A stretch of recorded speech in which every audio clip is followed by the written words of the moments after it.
5 stages of a trader friends. ఫస్ట్‌ది వచ్చి innocence అనమాట అండి. బయింగ్, సెల్లింగ్ చేస్తే చాలు డబ్బులు వచ్చేస్తాయని చెప్పి ట్రేడింగ్ స్టార్ట్ చేస్తారన్నమాట అండి.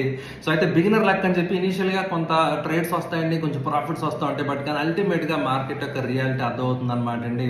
తర్వాత లాసెస్ ఫేస్ చేయడం జరుగుతుంది. నెక్స్ట్ స్టేజ్ వచ్చి అవేకనింగ్ అండి. అంటే రియాలిటీ తెలుసుకుంటారన్నమాట. మన సిస్టమ్స్ ఏవైతే ఉన్నాయో అవి ఫెయిల్ అయిపోతూ ఉంటాయి. చాలా అకౌంట్ ఖాళీ అయిపోతూ ఉంటుంది, లాస్ అయిపోతూ ఉంటారు.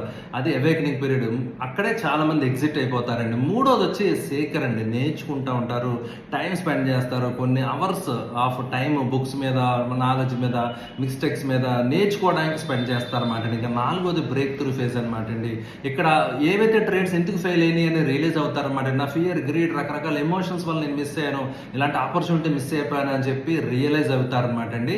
సో ఫిఫ్త్ ఫేజ్ వచ్చి మాస్టర్ అనమాట అండి. అంటే మార్కెట్ని మార్కెట్ లాగా యాక్సెప్ట్ చేయడం. Volatility is nature of the market.